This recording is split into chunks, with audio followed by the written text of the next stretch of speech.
Selamat berjumpa kembali dalam program Taping Paku. Edisi kali ini saya akan berbicara tentang arti kehidupan manusia. Tetapi untuk renungan kali ini bisa dapat memberikan suatu pemahaman yang lebih berarti tentang kehidupan. Maka arti kehidupan yang akan saya renungkan saya buat dalam 4 seri. Yang pertama, saya akan omong tentang kehidupan itu sendiri. Yang kedua, saya akan bicara tentang keselamatan. Yang ketiga, saya omong tentang kematian. Dan yang keempat, saya omong tentang maut. Mengapa saya pikirkan topik ini untuk dibicarakan dalam 4 seri? Yang dua itu tentang sesuatu yang kita inginkan, yaitu kehidupan dan keselamatan. Dan yang dua terakhir, yaitu kematian dan maut tidak kita inginkan. Tapi bagaimanapun, kehidupan, keselamatan, kematian, dan maut adalah kenyataan yang kita jalani, yang akan kita alami. Dan kalau kita lihat, hari-hari kita miliki kehidupan ini. Hari-hari kita selamat, dan kita mengucapkan kata selamat satu terhadap yang lain.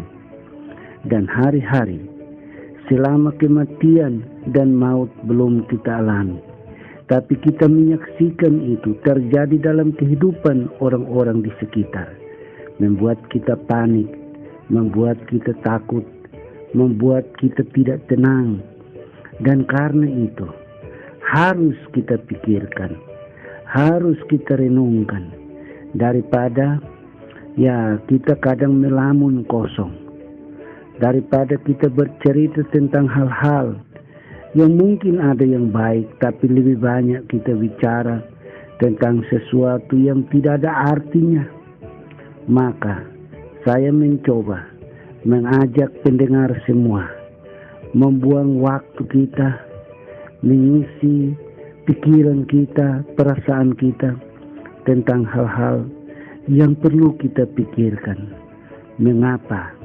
Kalau kita lihat dalam kehidupan kita sehari-hari, lebih banyak kita resah, lebih banyak kita marah, lebih banyak kita pusing karena yang kita harapkan yang baik di dalam kehidupan ini, baik dari diri kita maupun dari orang-orang sekitar kita.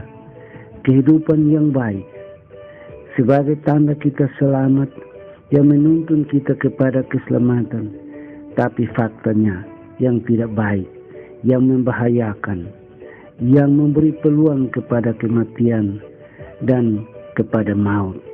Karena itu saya rindu, saya ingin, dan saya merenungkan di dalam diri saya hal-hal yang baik. Karena apa yang kita pikirkan, itulah yang akan mendorong kita untuk bersikap, untuk berbuat, untuk berkata. Saya mulai dengan topik kehidupan. Kata hidup saja di Alkitab, saya coba lihat lewat HP saya, terdapat 1306 ayat. Kalau pakai awalan dan akhiran, yaitu kehidupan, terdapat 65 ayat di Alkitab. Jadi kita melihat bagaimana pentingnya hidup yang diberikan oleh Tuhan kepada manusia, kepada saudara dan saya. Kita nikmati kehidupan itu tiap-tiap hari. Tapi apakah sesaat kita berpikir tentang arti kehidupan ini? Banyak kali kita berbicara tentang arti kehidupan, tapi bukan diri kita, terkait dengan orang lain. Di saat misalnya dia mati, baru banyak koran yang bicara tentang selama masa hidupnya, apa yang dibuat, dan biasa yang baik-baik itu yang dikenal. Tetapi selama masa hidup, ya kita lihat orang lihat yang jelek-jelek. Kita lihat, sedangkan diri kita banggakan yang baik-baik, padahal menurut orang kita tidak baik. Mengapa? Ketika kalau kita lihat diri kita serba baik, kita akan menjadi sombong, kita akan menjadi angkuh, dan kita tidak mau berubah karena kita pikir kita baik. Sebaliknya yang kita lihat orang, semua yang jahat, yang tidak baik, kita tuntut orang lain berubah, tapi kita tidak lihat bagaimana hidup kita harus berubah. Karena kurangnya pemahaman kita tentang arti kehidupan. Karena kita tidak melihat kehidupan kita sebagai sesuatu yang harus dilihat. Mungkin tiap-tiap hari kita berdiri di depan cermin, kita lihat muka kita subaik kosonde, yang belum baik dibereskan. Tapi hidup kita bukan sekedar muka kita yang lihat di cermin. Hidup kita secara utuh adalah tubuh kita, seluruh badan kita, tapi juga dengan pikiran kita, perasaan kita, roh kita menyatu dalam satu kesatuan. Sehingga ketika kalau kita omong tentang seseorang, orang itu di tempat yang jauh, bahkan orang itu sudah mati, kita masih omong tentang cara-cara hidupnya. Karena apa?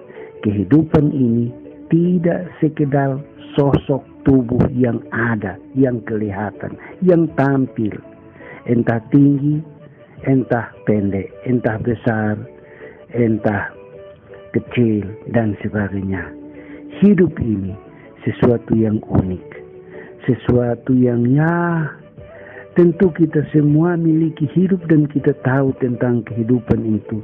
Tapi jarang kita renungkan tentang kehidupan itu secara mendalam, supaya kita menempatkan diri kita sebagai sebuah wujud kehidupan yang baik, yang berkenan, bukan menurut pandangan kita yang sempit, tapi supaya kalau baik menurut kita, tetapi menurut orang lain juga baik, dan lebih lagi menurut Tuhan kita baik.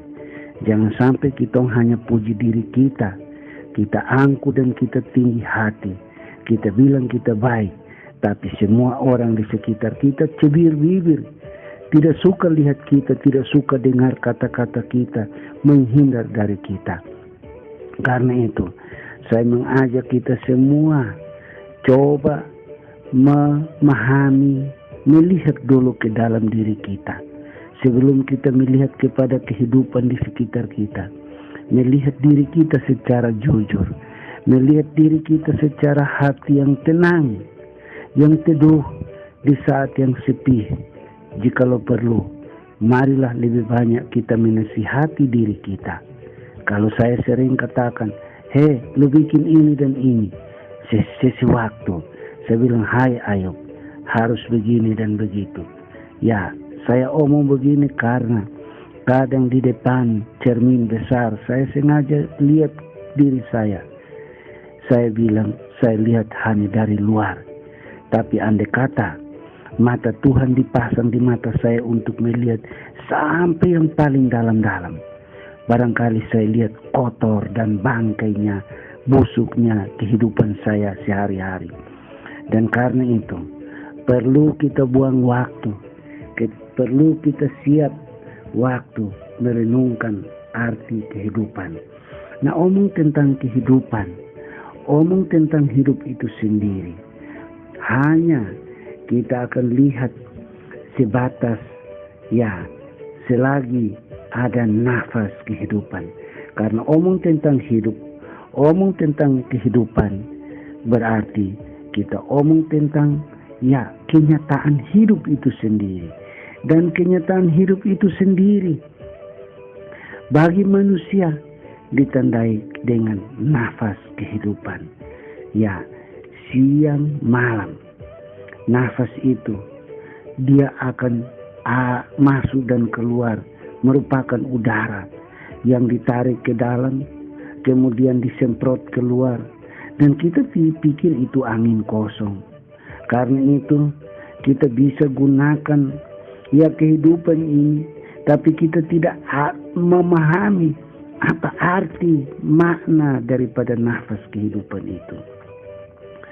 Nafas itu memang angin, tetapi di dalam Alkitab, di dalam kitab Kejadian tentang penciptaan langit dan bumi, datang kepada Tuhan menciptakan Adam dan Hawa. Khususnya Adam, Tuhan mengambil tanah liat, ya, lalu kemudian dibentuk menurut rupa Allah, gambar Allah.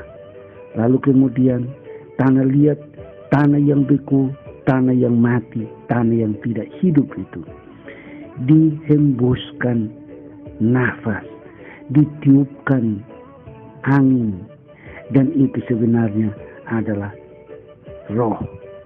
Berarti kehidupan kita, nafas kehidupan kita adalah wujud daripada roh kita. Kita tidak melihat roh. Kita adalah makhluk jasmani, tapi juga makhluk rohani. Diciptakan oleh Allah roh, yaitu roh Allah yang menciptakan kita, yang kita tidak lihat tapi sungguh-sungguh Allah. Nah, ciptaan ini untuk membuat kita makhluk benda mati, tanah yang telah dibentuk itu diberikan dengan nafas kehidupan. Lalu nafas ini kita pakai mau tarik panjang pendek, itu adalah hak kita, diberikan Tuhan. Dan nafas ini biasanya dia masuk dari hidung kita, dari mulut kita, ya, dia masuk langsung di paru-paru kita. Lalu kemudian dia akan bercampur dengan sel-sel darah. Sel-sel itu yang dihasilkan oleh sumsum tulang kita, juga dari hati kita bercampur. Lalu kemudian sel-sel itu dengan mungkin nafas itu kayak semacam bensin. Sedangkan sel-sel tubuh kita, sel-sel yang diciptakan di dalam sumsum tulang kita merupakan kendaraan. Lalu kemudian dengan ya nafas itu yang sebagai bensin, maka hembusan nafas masuk, kemudian terjadilah ya dorongan darah. Dia bisa kita duduk, tapi darah dari jantung kita bisa pergi sampai di kepala kita. Dia turun sampai di kaki, dipompa naik kembali.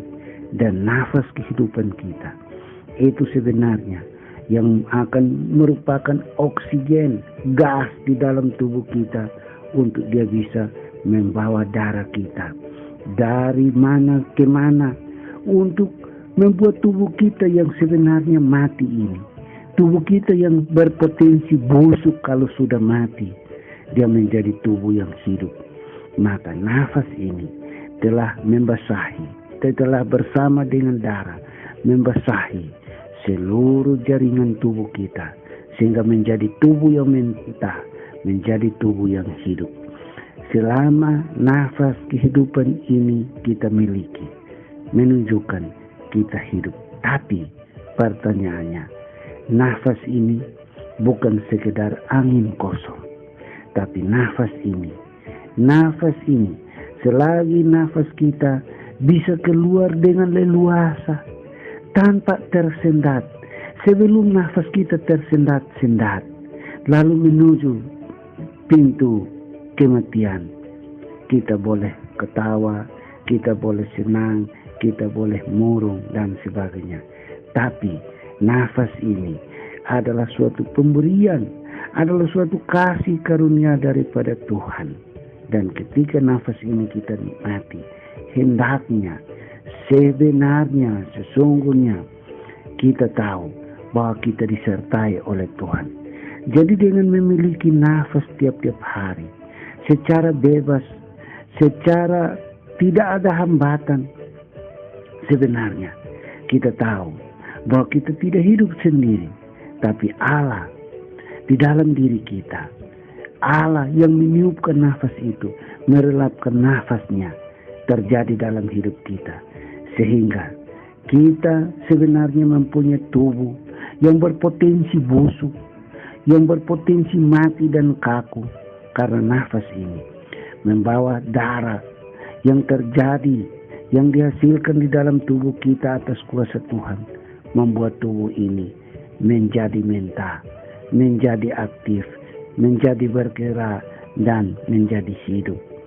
Itulah sebabnya kalau kita tidak pernah berpikir arti makna kehidupan, kita pikir ya seperti angin tiup dari tiap hari dari mana ke mana. Tapi coba angin di udara saja kalau suasananya panas, lalu kemudian kita rasa panas, lalu tidak ada angin, kita resah karena tidak ada hembusan angin. Padahal angin yang lepas, kita berpikir dan kita resah. Bagaimana tentang napas kehidupan yang di dalam diri kita, yang masuk dan keluar, yang menentukan mati hidup kita. Selagi nafas hidup kita belum tersendat, marilah kalau setiap saat kita punya keluarga, kita punya saudara di rumah sakit atau di rumah ada yang sudah sakit, yang sakitnya makin parah, nafasnya makin tersendat-sendat. Ketika kita melihat orang-orang kita yang mengalami itu, kita rasa prihatin, kita kasihan. Karena apa? Nafasnya sudah tersendat-sendat. Oke, kita lihat itu. Tapi bagaimana dengan kita? Yang nafas kita masih lowong, masih bagus. Kita jangan sampai tidak melihat itu sebagai suatu penyertaan Tuhan dalam hidup kita. Nah, ketika kita melihat kehidupan yang ditandai, yang diwujudkan dalam bentuk nafas, yang kita miliki, yang kita hembuskan, tarik keluar sebanyak-banyaknya dan tarik masuk sedalam-dalamnya dengan tidak ada hambatan. Adakah kita melihat bahwa ini satu sukacita, pemberian kasih karunia dari Allah? Kalau kita renungkan itu, maka kita akan menempatkan cara kita omong, cara kita duduk, cara kita berdiri, cara kita berpapasan dengan orang lain adalah sesuatu yang kita lakukan, yang kita buat tidak semata-mata menurut keinginan kita, tetapi supaya menunjukkan bahwa kita ini bersama dengan Tuhan, yaitu napas kehidupan. Siapa yang bisa menahan napasnya lebih dari 1 detik, 2 menit dan sebagainya, tidak mungkin. Dan itulah sebenarnya wujud penyertaan Allah yang tidak pernah terlepas dari kehidupan. Sekali lagi, nafas ini lambang penyertaan, lambang kehadiran Tuhan di dalam tubuh jasmani kita.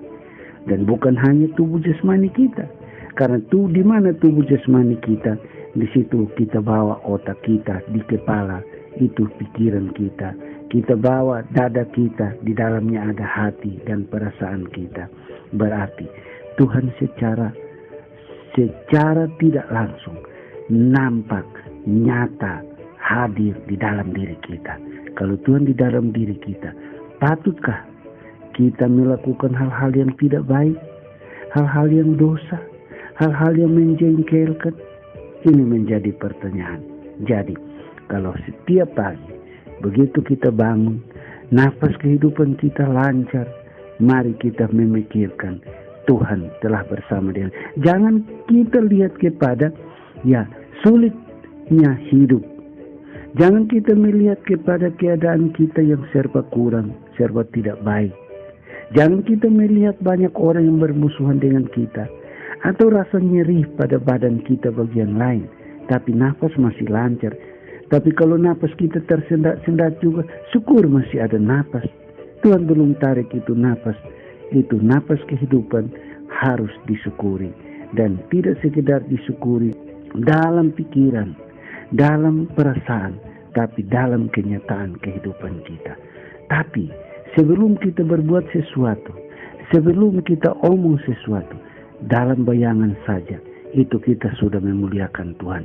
Karena pikiran yang baik pasti akan membuat kita akan bersikap yang baik dan kita akan berbuat yang baik. Jadi omong tentang kehidupan, omong tentang hidup itu sendiri Tidak boleh kita lepaskan dari napas kehidupan. Omong tentang napas kehidupan berarti kita omong tentang pemberian atau kasih karunia. Dan pemberian atau kasih karunia bukan kasih waktu kita minta. Karena napas ini sudah dikasih dan kita tarik keluar, tarik masuk, tidak henti-henti. Dan itu adalah bukti, fakta, kasih karunia diberikan tidak terbatas. Kita nikmati, kita miliki. Persoalannya, kita bayar itu dengan apa? Kalau napas buatan di oksigen, biasa dong hitung 1 liter berapa. Dan kalau dibilang sehari dari pagi 24 jam kita tidur juga napas kita dia keluar masuk, keluar masuk. Kalau itu dihitung dalam bentuk rupiah, kita bayar tidak untung. Padahal itu kalau oksigen, tabung buatan di rumah sakit ketika napas tersendat, itu bayarnya berapa? Sedangkan yang Tuhan berikan dengan cuma-cuma, tidak pernah kita bayar. Bahkan tidak pernah kita bayangkan untuk kita syukuri itu dalam kehidupan kita. Nah, hal yang kedua yang perlu kita pikirkan dalam kaitan dengan kehidupan kita ialah bahwa hidup ini selain merupakan pemberian atau kasih karunia yang diwujudkan lewat nafas, yang kita miliki, yang kita nikmati tiap-tiap detik, di mana saja, di saat susah dan senang, di saat kita marah maupun gembira, di mana saja, siapa saja. Hal yang berikut ialah bahwa hidup ini merupakan suatu dinamika, suatu proses, suatu gerakan. Ya, kalau tangan sumati sebelasa, kaku setengah mati, mau angkat juga mesti pegang supaya kasih pindah. Ya, jadi kalau hidup ini sesuatu yang hidup berarti sesuatu yang bergerak, sesuatu yang berproses.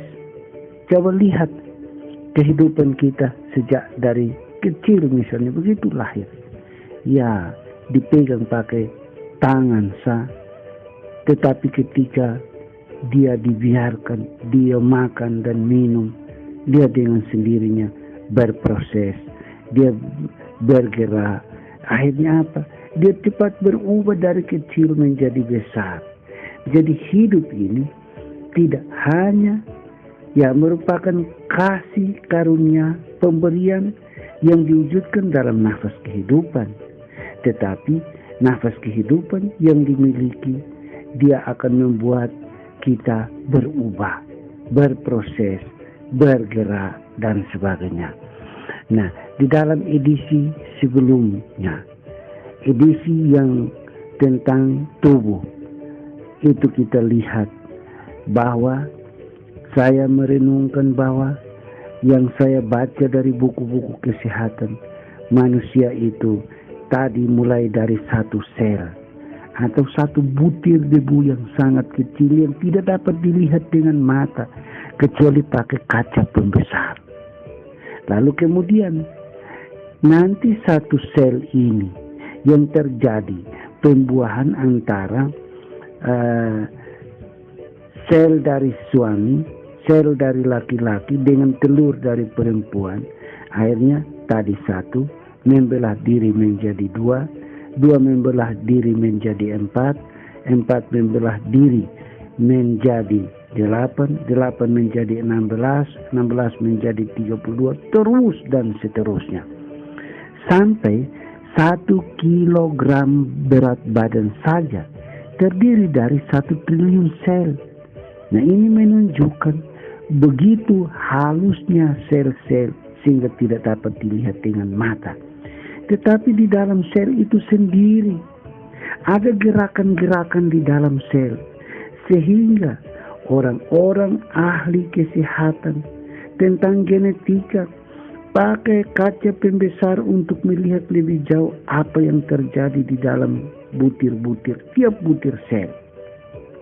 Ada unsur-unsur kehidupan yang begitu banyak. Dan unsur-unsur kehidupan di dalam inti sel itu juga, itu bergerak tidak berhenti, tanda bahwa hidup.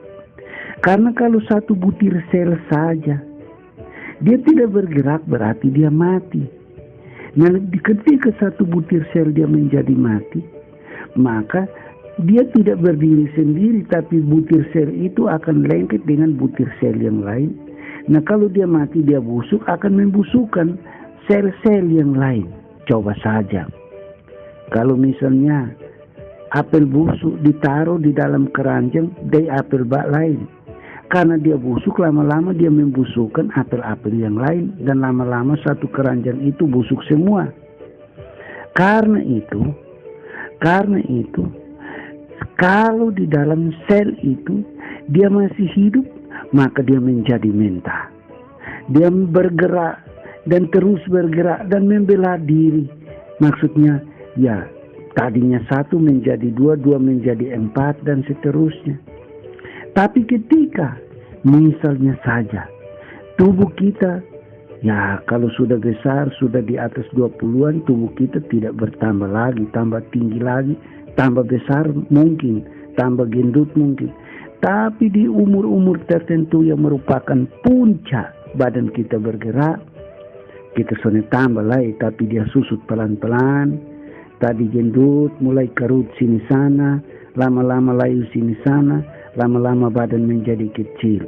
Tapi sebelum menuju kepada tua sehingga tidak bisa bergerak, sel-sel itu masih juga dia tetap membelah diri untuk membuat badan kita dia bisa mentah. Lihat saja pohon-pohon yang tua, ya jarang ada pohon yang ratus, tapi kalau kita ke desa, pohon-pohon yang ratus. Ada mangga satu di kampung kami di hutan, itu sudah 400-500 tahun. Ya, dia tidak tambah tinggi lagi, makin pendek. Tetapi ada daun yang tumbuh baru, tapi ada daun yang layu dan kering. Tapi karena ada sel, maka tiap-tiap hari, maka tiap-tiap ini tumbuh pucuk-pucuk baru untuk bertahan diri. Tanda bahwa di dalam tubuh itu belum mati.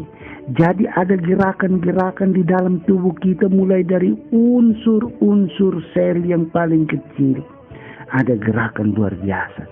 Sehingga di dalam renungan Tapin Paku sebelum, saya bilang, di dalam tubuh kita yang besar ini ada sel-sel, mulai dari sel rambut, sel kuku, sehingga kuku kita potong dia tumbuh terus, rambut kita gunting dia tumbuh terus.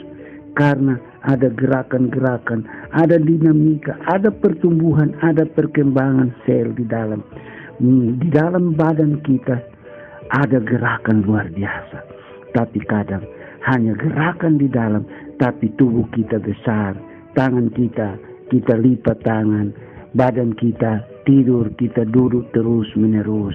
Itu yang sangat disayangkan. Berarti kalau kita memikirkan tentang arti makna daripada kehidupan sehari-hari, kita harus tahu kalau napas kehidupan itu keluar dan masuk dan membuat kita bisa hidup. Lalu di dalam tubuh kita, unsur-unsur di dalam tubuh kita, sel-sel kita kerja setengah mati. Lalu kemudian badan kita hanya duduk bermalas-malasan. Omnya paling banyak dan tidak bekerja menghasilkan apa-apa. Kasihan. Kita seharusnya hidup. Kita hidup memang, tapi seharusnya bukan hidup lagi, tapi kita mati. Karena kita tidak bisa buat apa-apa. Di dalam diri kita, dia ada sesuatu gerakan. Di dalam diri kita bergerak sehingga badan kita menjadi mentah. Lihat duduk-duduk saja, tiba-tiba makan. Lalu kemudian duduk-duduk lagi, tidur-tidur lagi, bangun makan lagi. Tanda bahwa di dalam tubuh kita ada proses. Makanan masuk di mulut, masuk sampai di lambung. Ada yang berubah menjadi sari makanan sehingga sel-sel itu bisa membelah diri dan badan kita menjadi mentah. Sedangkan sisanya keluar. Itu adalah proses-proses terjadi di dalam tubuh kita. Ada gerakan-gerakan di dalam tubuh kita. Tapi kasihan tubuh besar kita, badan kita yang kebuak ini tidak pernah bergerak. Seharusnya ada gerakan, ada proses di dalam diri kita. Maka tiap-tiap hari kita juga harus bergerak. Bergerak yang tidak saja bergerak asal-asalan, tapi bergerak melalui pikiran kita bergerak lebih duluan. Pikiran kita bergerak duluan, baru badan kita bergerak ikut. Karena biasanya, misalnya pagi-pagi duduk-duduk, bangun pagi duduk-duduk. Lalu kemudian kalau pikirannya sudah sampai di kebun, lalu kemudian hati ikut mendorong supaya badan besar melangkah demi langkah menuju kebun mengikuti pikirannya. Karena itu terjadi suatu gerakan dari berpikir kita, dan gerakan berpikir kita terjadi juga karena di dalam tubuh kita ada keinginan-keinginan. Nah, inilah kalau kita misalnya melihat tentang kehidupan kita, maka pertama kita lihat nafas kehidupan sebagai tanda penyertaan kasih karunia berkat dalam kehidupan kita. Tapi juga kita tidak cukup hanya nafas itu. Nafas itu berproses dalam tubuh kita, membawa darah membasahi tubuh kita. Lalu tubuh kita tidak tinggal diam di dalam, tapi di luar. Kalau kita tahu bahwa kita hidup, tubuh kita yang di luar juga harus mulai bergerak, harus mulai berupaya, harus bekerja keras. Kenapa ini perlu direnungkan hari-hari? Anak-anak ini orang tua harus perintah ulang-ulang. Pegawai-pegawai juga kadang dia lebih banyak duduk cerita dan tidak tahu bekerja apa-apa. Lalu kemudian para petani juga, kalau sudah hujan, nanti kalau begitu hujan baru bergerak. Tunggu perintah, tunggu petunjuk, tunggu komando. Karena apa? Dia tidak memikirkan tentang arti hidup. Itu hal yang kedua. Hal yang ketiga, hidup ini tidak sekedar napas kehidupan. Hidup ini tidak sekedar kita bilang bergerak. Tetapi hidup ini yang ketiga yang perlu ialah hidup ini mempunyai arah. Hidup ini mempunyai tujuan. Ya. Hidup ini bukan sekedar hidup begitu saja. Lalu kemudian bergerak dan berguling-guling dari mana ke mana. Tetapi hidup ini ada arahnya, ada tujuan. Tadi pertama saya katakan, hidup ini merupakan pemberian. Hidup ini merupakan kasih karunia daripada Tuhan. Tapi kenapa Tuhan menciptakan kita? Kenapa Tuhan memberikan kehidupan kepada kita? Ada maksud. Kita kembali kepada penciptaan manusia di Taman Eden.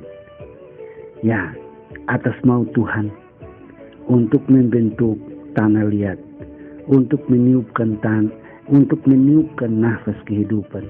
Lalu atas kuasa Tuhan, nafas kehidupan itu berproses masuk dan keluar. Badan itu juga dia boleh bertukar kulit ini yang tua, dia berupa daki dan turun, tapi tumbuh yang baru seperti pohon-pohon dengan daunnya. Ada daun yang gugur, tapi ada daun muda yang tumbuh. Kulitnya boleh berganti. Itu adalah proses atas kuasa Tuhan yang terjadi. Sebagai tanda kuasa Tuhan begitu besar. Tapi Tuhan tidak sekedar menciptakan kita seperti. Ada maksud, ada tujuan, ada arah yang ingin dicapai. Lalu apa yang diharapkan dengan penciptaan itu? Kalau kita kembali lihat di Kejadian itu. Ya, Tuhan menciptakan manusia menurut gambar, menurut peta Tuhan. Supaya apa? Manusia menjalankan kuasa Tuhan di bumi. Karena manusia diciptakan merupakan wakil Allah untuk menjalankan keinginan Allah. Supaya kehendak Allah jadi di dalam kehidupan kita, bukan keinginan kita.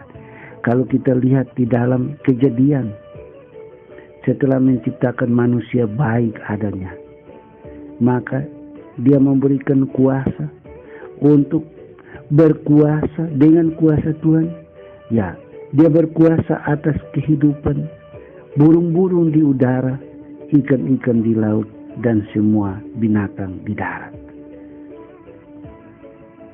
Tuhan memberikan kuasa supaya manusia yang diciptakan menurut gambar dan peta Tuhan menjadi wakil Allah di bumi, menjalankan kuasa Allah terhadap kehidupan baik di udara, di laut, dan di darat. Berarti penciptaan manusia dari Allah supaya manusia menjadi penguasa. Menjadi penguasa. Sekarang kalau kita bilang penguasa adalah orang-orang dapat jabatan. Saya jadi bupati, ada yang jadi wali kota, ada yang jadi kepala desa, ada yang menjadi presiden, ada yang menjadi raja, ada yang menjadi kepala kepolisian, ada yang menjadi hakim dan sebagainya. Itu kita bilang penguasa. Kita omong tentang penguasa. Kita omong tentang orang-orang menjalankan kuasa dari manusia yang mendapat gaji, yang mendapat kedudukan. Padahal dilihat dari hakikat penciptaan manusia, dilihat dari kuasa yang Tuhan berikan kepada manusia ketika mulai dari awal mula, Tuhan memberikan kuasa kepada manusia untuk berkuasa, menjalankan kehendak Allah atas kehidupan di udara, burung-burung, atas kehidupan di darat dan di laut. Tapi kalau kita tidak mengerti bahwa kuasa itu diberikan kepada kita untuk hal-hal yang baik, kadang kita lakukan sekehendak hati untuk memuaskan nafsu kita. Ikan-ikan di laut pakai bom, burung-burung di udara kita tembak saja, ya sekedar kesenangan kita. Karena apa? Kita tidak memelihara untuk kita makan.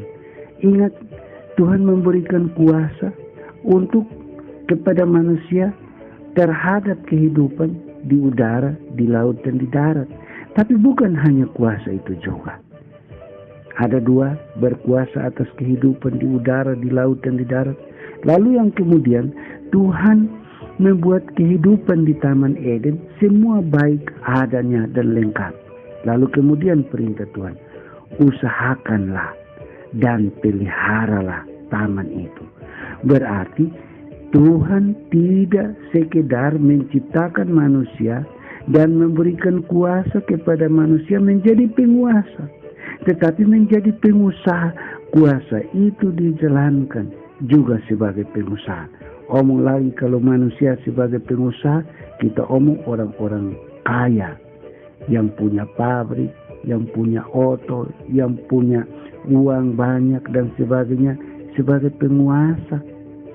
Tetapi hakikat kita sebagai manusia, sadar tidak sadar, kita diciptakan sebagai penguasa, diberikan kuasa oleh Tuhan atas kehidupan yang diciptakan Tuhan di udara, di laut, dan di darat.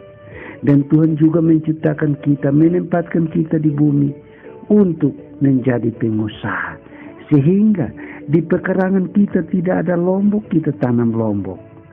Sehingga di tanah kita yang luas, yang gersang, bagaimana kita menanam. Itu adalah kita, tanda kita menjadi pengusaha.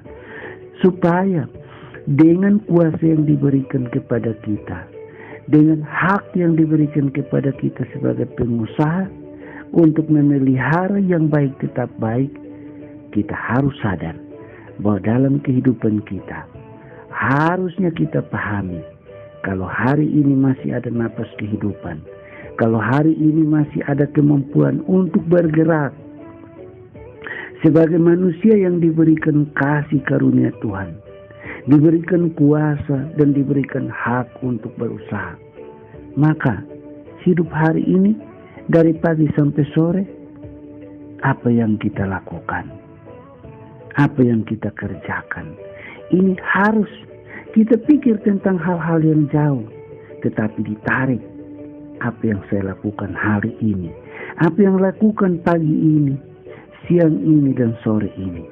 Banyak orang hidup tanpa arah. Anak-anak muda sekolah, sarjana.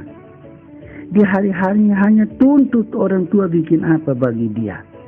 Dia tuntut kapan pemerintah panggil dia untuk kerja. Dia tuntut orang lain. Tapi dia tidak pikirkan bahwa kalau dia masih bisa bergerak, bahwa dia masih ada napas kehidupan, sebenarnya dia itu punya kemampuan untuk buat sesuatu. Karena kepada diri dia, Tuhan berikan kemampuan, Tuhan berikan modal, Tuhan berikan sesuatu. Orang yang tidak punya arah hidup, orang yang tidak punya tujuan kehidupan, hari-hari dia masa bodoh, hari-hari dia tidak tahu bikin apa. Maka orang lain kerja, dia datang di situ kok cerita, bikin ganggu saja orang. Lalu kebetulan di sana juga dasarnya pemalas dan tidak tahu mau bikin apa. Dia layani habis untuk omong dan omong dan omong. Ini yang sebenarnya perlu harus kita renungkan. Ini yang perlu harus kita pikirkan. Orang tidak tahu di dalam diri dia ada napas kehidupan, tanda penyertaan Tuhan. Lalu kemudian tidak sekedar napas hidup sebagai pemberian atau kasih karunia, tapi di dalam diri dia sebelum badan dia bergerak ke sana sini ada gerakan-gerakan Tuhan di dalam diri dia, bekerja di dalam darah dan dagingnya, bekerja lewat napas kehidupannya, sehingga dia masih kuat karena ada makanan yang dia makan dan dia tidur cukup, ada tenaga cukup. Tapi dia salah manfaatkan kehidupan hari ini. Orang mesti bertanya, kalau hari ini saya miliki hidup, lalu kemudian hidup ini saya isi dengan apa? Hari ini saya isi dengan apa? Kalau orang sudah merenungkan ini baik-baik, berarti tiap-tiap hari orang merasa berhutang tentang kebaikan. Karena dia berhutang tentang kebaikan, dia terpanggil, terdorong, termotivasi, dituntut merasa menuntut diri untuk berbuat kebaikan. Kenapa? Karena Tuhan menciptakan kita baik adanya. Karena napas kita tidak tersendat, belum tersendat. Karena tubuh kita itu masih lincah bergerak. Hanya kita bikin dia tidak bergerak, duduk tapaku, tidak bisa bergerak kemana-mana. Orang yang tidak punya tujuan atau arah hidup, dia memang punya keinginan hidup baik. Siapapun dia, di mana saja, pasti ingin hidup baik. Sekali lagi, semua orang pasti ingin hidup baik, siapa saja. Lalu kemudian, karena dia ingin hidup baik, dia cari yang baik-baik saja. Orang harus omong dengan dia, ya puji-puji dia. Dia cari. Kalau orang itu omong tersalah, puji dia bangun jalan ke orang lain. Dia karena ingin hidup baik, dia cari yang baik-baik saja. Yang tidak baik, dia buang kepada orang. Makan tidak baik, comel. Dia pikir yang itu. Dia ingin yang baik saja. Nah, dia lupa. Sekali lagi, orang ingin hidup baik, lalu cari yang baik-baik saja. Dia lupa bahwa dalam dunia ini, Tuhan menciptakan kita baik adanya, dengan kemampuan di dalam diri kita masih baik, supaya kita bikin baik apa yang tidak baik itu. Bukan cari yang baik, bukan hanya rau yang baik, pilih yang baik, ambil yang baik. Tapi kita hidup dengan kasih karunia Tuhan, dengan kemampuan gerakan-gerakan dari dalam tubuh, tanda penyertaan Tuhan, supaya kita bikin yang tidak baik menjadi baik. Kenapa? Karena pada mulanya Tuhan menciptakan kita baik adanya. Tetapi yang tidak baik itu dirusak oleh iblis. Dan karena kita masih hidup dalam dunia ini, hidup dalam keadaan yang tidak baik, lingkungan sonde baik, lingkungan kerja kita ada orang jahat-jahat, orang malas, tanaman kita tidak subur, orang omong tidak baik. Karena memang kita hidup dalam lingkungan yang sudah rusak. Lingkungan yang karena dosa. Ketika Adam dan Hawa berdosa, Tuhan kutuk ular. Terkutuklah ular. Engkau akan hanya jalan dengan dada makan debu. Terkutuklah engkau Hawa. Engkau akan merasa bersalah. Tetapi kutuk Tuhan kepada Adam, yang dari tanah dia bentuk, lalu diberi nafas. Tuhan bilang, terkutuklah tanah karena engkau. Karena dosa, tanah telah dikutuk. Maka semua yang menumpang di atas tanah ini, tadinya baik, tapi karena kutuk dosa, semua tidak baik. Selama hidup dalam dunia ini, banyak hal-hal tidak baik.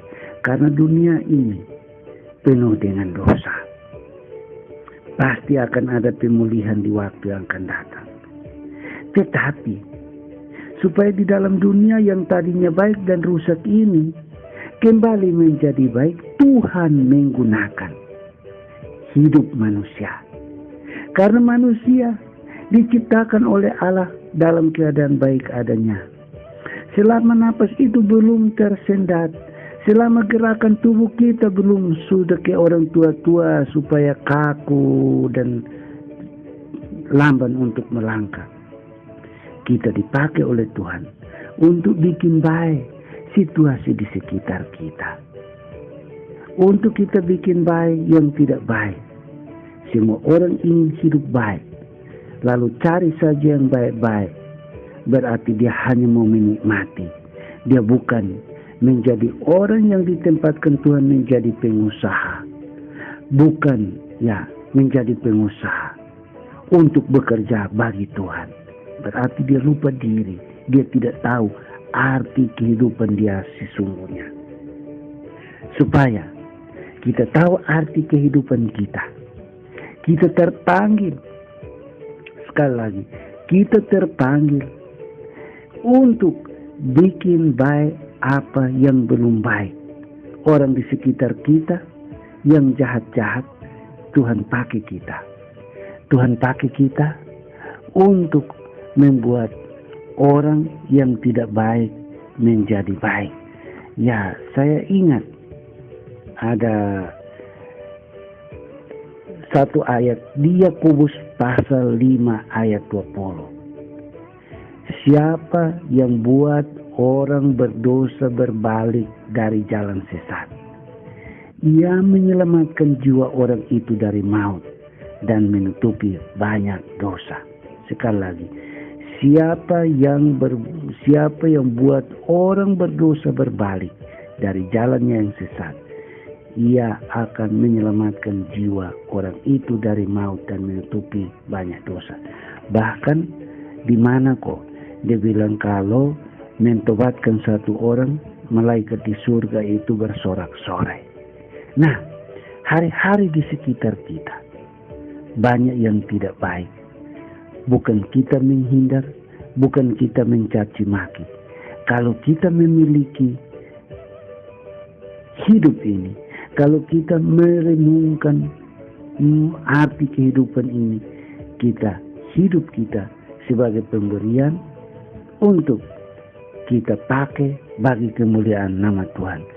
Kita lihat juga di dalam setelah Yesus mati di atas kayu salib, lalu kemudian dikubur, bangkit, dan sebelum naik ke surga, dia kembali membaharui kuasa yang diberikan oleh Allah kepada Adam di Taman Eden. Memberikan apa yang kau ikat di dunia terikat di sorga, apa yang kau lepas di dunia terlepas di sorga. Kuasa tidak main-main. Pergilah, jadikan semua bangsa muridku. Jangan takut, aku menyertai engkau. tanda penyertaan Tuhan. Sering kita baca ulang-ulang, tapi kita bilang, kemana Tuhan ada? Tapi kalau kita pikir tentang arti kehidupan, nafas kehidupan kita tiap-tiap hari, kalau masih enak kita bernapas, segar kita bernapas. Kalau duduk di mana kok kayak yang bau tidak baik, kita lari menghindar, napas kita masih bagus. Gerak kita kalau masih lincah, ingat bahwa hidup ini tidak sekedar untuk kita nikmati ya dengan masa bodoh, tapi untuk mengisi hidup ini, mewujudkan maksud dan rencana Allah menciptakan kita sebagai orang yang menjalankan kuasa Dia, yaitu bikin baik apa di sekitar kita yang belum baik, karena Tuhan ikut bekerja bersama dengan kita.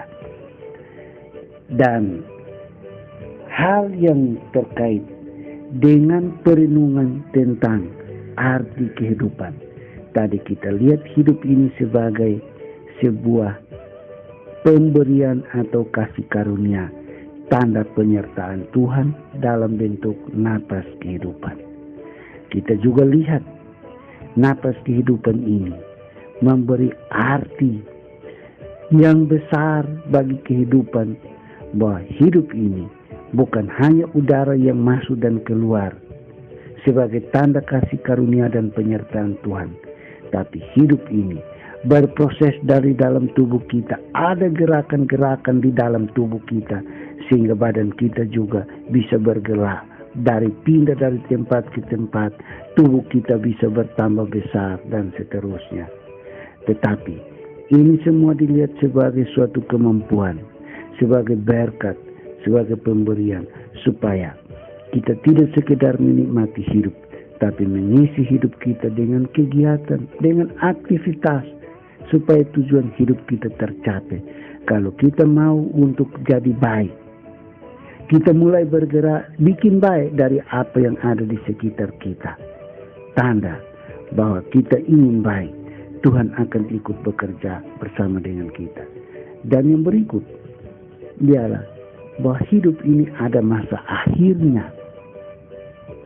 Datang suatu saat kalau sudah tua, ya organ-organ tubuh kita, sel-sel tubuh kita hanya bertahan saja. Yang haus, yang mati diganti yang baru, sehingga kita masih bisa bertahan hidup. Tidak tambah tinggi, tidak tambah besar lagi. Dan pada akhirnya ya hidup ini pasti akan berakhir. Nanti akan kita sampai kepada perenungan tentang kematian. Akhir daripada kehidupan kita. Itu merupakan sesuatu. Ketika kita berpikir tentang akhir kehidupan kita, berarti harus kita menantang diri kita selama hidup ini belum sampai pada akhirnya. Apa yang saya hasilkan? Apa yang saya tinggalkan? Apa yang saya buat? Tetapi akhir kehidupan yang akan ditandai dengan kematian.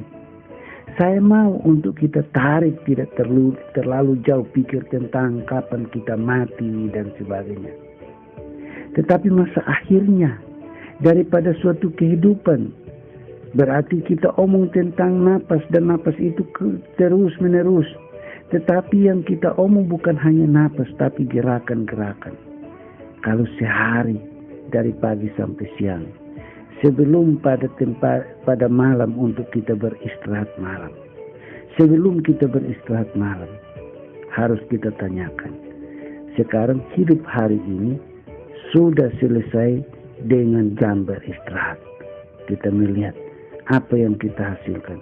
Hari ini saya ingin lakukan apa, berapa yang saya capai. Kita selalu merenungkan tentang itu. Bukan hanya berpikir nanti sampai kapan kita mati, tapi tahapan-tahapan kegiatan kita. Hari ini, bulan ini, hari ini, minggu ini, bulan ini, tahun ini, apa yang saya buat. Jadi perjalanan hidup kita dalam waktu Selalu kita berpikir tentang arti kehidupan, kehidupan kita sudah miliki. Tetapi bukti hidup kita apa? Kalau omong tentang masa akhir kehidupan, berarti kita menantang diri kita untuk selalu bertanya, bukti kehidupan kita apa? Hidup sudah diberikan kepada saya. Saya hidup untuk berbuat sesuatu. Saya hidup bukan asal hidup, tapi untuk berbuat sesuatu. Lalu kemudian, supaya hidup jadi baik. Lalu kemudian, berapa apa yang sudah saya bikin jadi baik sebagai bukti bahwa saya hidup. Orang harus pikirkan ini supaya memotivasi diri sendiri, supaya menasihati diri sendiri, supaya menyuruh diri sendiri berbuat sesuatu. Banyak orang masa bodoh karena tidak biasa menasihati diri sendiri. Orang lain mau nasihati, dia tidak mau. Orang tua juga nasihat anak juga kadang tidak mau dengar saat ini. Apalagi orang lain. Lu kasih apa? Karena apa? Dia tidak biasa dengan menasihati diri sendiri. Dia tidak bisa merenungkan tentang arti kehidupan ini sendiri. Jadi ada masa akhir dalam kehidupan. Masa akhir ini yang paling utama adalah akhir dari kehidupan yang ditandai dengan kematian. Jangan sampai di sana omong tentang ada masa akhir. Tetapi setiap hari aktivitas kita akan berakhir. Hari ini berlalu diganti hari lain. Memang hari-hari sama soalnya terulang. Jam kehidupan tidak diputar berulang seperti jarum jam. Hari berlalu ganti hari. Masuk minggu. Minggu berlalu ganti minggu. Masuk bulan, tahun dan seterusnya. Dan hidup kita berjalan terus, maju terus. Tidak bertahan apalagi mundur. Nah, sebelum hidup kita berakhir di sana, langkah-langkah hidup kita ada akhirnya bersambung masa yang satu. Hari ganti hari, tanyakanlah diri kita, hari ini bikin apa? Saya sering Ayub, hari ini lu bikin apa? Ya, tiap-tiap hari kalau di dalam tugas orang datang saya omong, ini juga buat sesuatu. Tapi selalu menanyakan diri, hari ini buat apa? Minggu ini saya buat apa? Orang selalu harus menanyakan berakhirnya suatu langkah. Tujuan yang ingin dicapai apa? Supaya tidak masa bodoh. Supaya tidak biasa-biasa saja. Ini berarti orang mulai merenungkan arti kehidupannya. Melihat dirinya sebagai sebuah kehidupan. Tidak sekedar hidup saja begitu. Tapi hidup ini ada arti. Berarti dia harus ada sesuatu yang dibuat. Dan yang terakhir, bahwa hidup ini, ya kita akan melewati masa demi masa. Hari demi hari, bulan, tahun, dan seterusnya. Dan akan berakhir ya di jam kematian. Tetapi ingat, kehidupan ini yang akan berlangsung pendek atau panjang, itu tidak soal. Itu adalah Tuhan yang memberikan. Tetapi hidup ini tidak sekedar kita hidup begitu saja.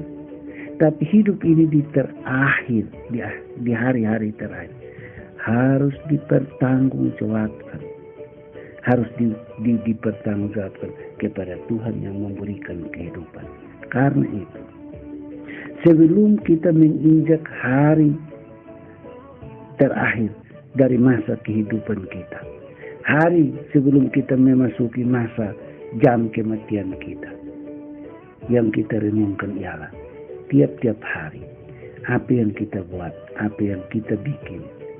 Tentu yang kita buat ialah bikin baik sesuatu yang tidak baik, pertanda bahwa kita dipakai oleh Tuhan, bahwa kita diciptakan oleh Tuhan dalam dunia ini, kita disertai oleh Tuhan untuk melakukan kebaikan.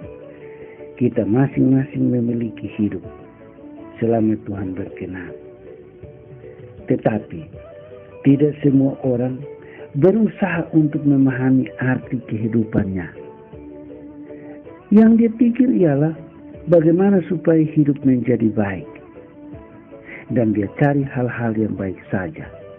Di mana tidak baik, dia umpat, dia marah, dia rampok dan sebagainya.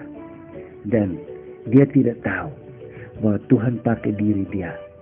Di dalam dunia ini, dunia yang tadi diciptakan baik adanya dan sudah rusak karena dosa, Tuhan mau menyertai dia, Tuhan mau pakai dia untuk melakukan kebaikan. Kalau untuk melakukan kebaikan, di mana tidak baik, Tuhan sertai dia, Tuhan pakai dia untuk melakukan kebaikan. Barangkali renungan ini jauh dari apa yang diharapkan, hanya sebagai pengantar kepada saudara-saudara sekalian yang mencintai kehidupan untuk mulai pikir tentang makna kehidupan ini, untuk mulai dengan menasihati diri sendiri, untuk memberi arti kepada kehidupan diri sendiri. Karena kalau bisa mengendalikan hidup kita sendiri, kita sebelum omong kepada orang lain, sebelum menonton orang yang lain, orang lain akan melihat hidup kita sebagai sebuah contoh. Dan kita tahu dalam kehidupan dunia kita sekarang ini, figur yang dicontohi hampir sudah tidak ada, karena kita kebanyakan tidak memberikan perenungan tentang kehidupan itu sendiri untuk bisa menempatkan hidup itu sendiri. Ketika kita melihat hidup kita sebagai suatu kehidupan yang tidak pantas, maka tentu kita akan menundukkan kepala kita dan memohon penyertaan Tuhan untuk menyempurnakan hidup kita. Karena Dia memberikan hidup, Dia juga yang akan membantu kita, menolong kita untuk memperbaiki hidup kita. Sebagai sumber berkat dan kasih karunia, Tuhan pasti akan menolong kita. Selamat menikmati kehidupan, selamat berefleksi tentang kehidupan. Tuhan memberkati.